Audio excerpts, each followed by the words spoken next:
Atëherë me ç'kuptoj doktor për të gjitha sëmundjet kronike dhe të gjitha patologjitë e moshës së tretë ju e vini theksin gjithmonë te kapja e hershme e tyre, por edhe tek një mbajtje, pra si të thuash një trajtim i rregullt në vazhdimsi, i cili do të përkthehet në cilësi jete dhe në gjatësi për këtë moshë. Për ta mbyllur me këtë temë, doktor? Për ta mbyllur me temën, do të thoja që përmenda programin e check-upit, ju përmendët gjithçka tjetër. Jam gjithmonë partizan i një thënie të cilën vazhdimisht e prezantoj dhe kur kam punë me student, me kolegë, me tjerë, ku them rëndësi do dhënë vite jetëve. Pra, cilësia jetës shumë e rëndësishme, pasi jetë gjatësia, pra jetë viteve, shumë e rëndësishme jetë viteve, se sa vite jetëve, sepse faktikisht trendi i gjatësisë është në rritje. Në rritje, për fat të mirë, sepse po të fillohet me këto programe që ju thatë, që në moshë të hershme, pra me të jetuarit shëndetshëm, të ushqyerit shëndetshëm, me aktivitetin fizik dhe me kontrollet tek mjeku, patjetër që mund të synojmë pastaj edhe të kemi jo vetëm jetë gjatësi, po jetë cilësore. Ada, është parë që këto janë kosto efektive si ndërhyrje. Pra sa më herët, aq më pak kushtojnë dhe aq më frute japin në kohë. Sa më vonë të ndërhyjet, aq më problematike janë situatat ku kemi pastaj multimorbiditet, më shumë se një sëmundje, obeziteti vishtohet diabeti vishtohen problemet mendore, problemet e zemrës, dhe të gjitha këto krijojnë një amalgam e cila është shumë vështirë të trajtohet dhe do kërkoj dhe kohë, dhe energji, dhe njerëz, dhe anë financiare. Po. Tema e dytë është dhe tema editorialit, më pëlqeu shumë. Pra me një rezonancë magnetike ne mund të kemi imazhe të moshës funksionale të zemrës, pra që mund të jetë e ndryshme nga ajo biologjike. Dhe ky studim ishte publikuar dhe në revistën europiane të zemrës. Po më pëlqeu ju kishit sjellë edhe se si gjithmonë jepni dhe një tis artistik postimeve tuaja, thoshit zemra që nuk plaken dhe kishit kujtuar dhe një film të vjetër të radio-televizionit. Pak më shumë për këtë studim, doktor.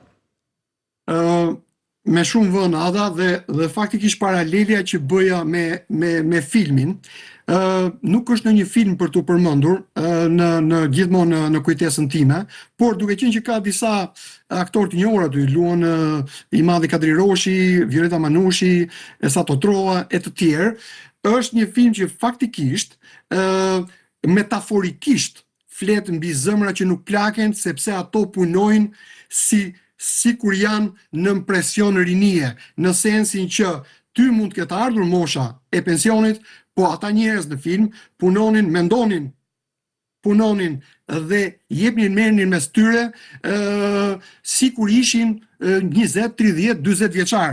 Pra aktiv, të qëndruarit aktiv me ç'kuptoj. Patjetër. Domethënë, kryesisht është një dietë e shëndetshme, një aktivitet fizik i përditshëm dhe dhënie marrje, pra kontaktet sociale mes njerëzve të cilët kanë humbur. Të gjithë këto element janë në rënje, dhe kur janë në rënje, pa diskutim që sjellin problematika.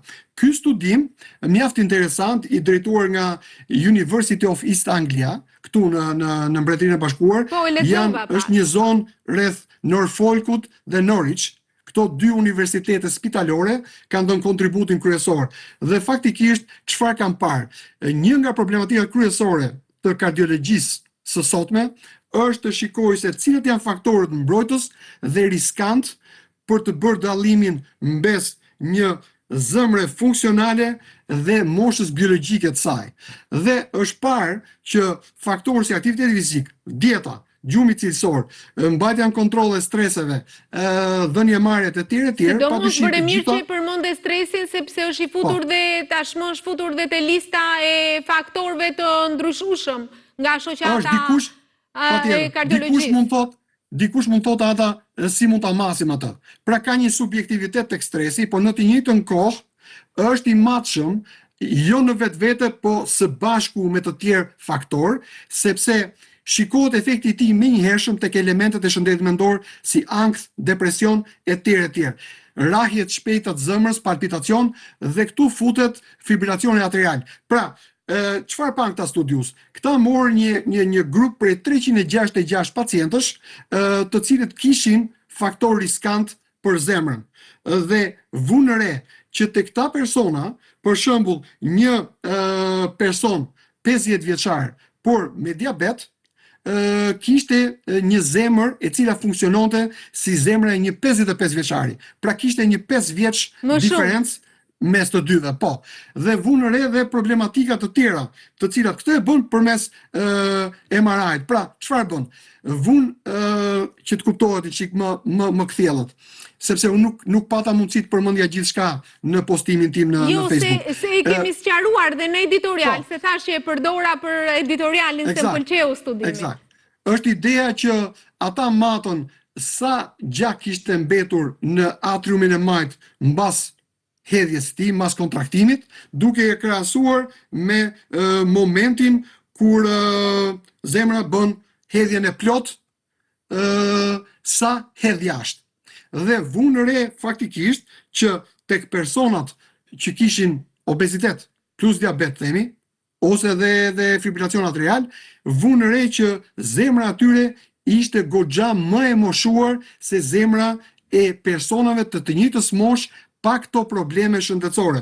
Pra, ishte një kërkim shkencor që na tregon se në rast se i bëjmë këto ndërhyrje bazuar në të dhënat e mjekut të familjes ose të dhënat nga check-upi, pra faktikisht është komplementare e asaj temës që sapo diskutuam. Pra ishin të lidhura, të ndërthurura ato dy temat që kur duhet ndërhyr për të parë përmes një MRI të zemrës, për të parë si po moshohet kjo zemër tek personat që kanë tendencë, kanë histori familjare, kanë një moshë mbi të 45-at dhe çfarë po ndodh me zemrën e tyre për në ndërhyrë në kohë, për të marrë masa jo të trajtimit përmes preparateve, po parandalimit, qëllimi është e parandalimit.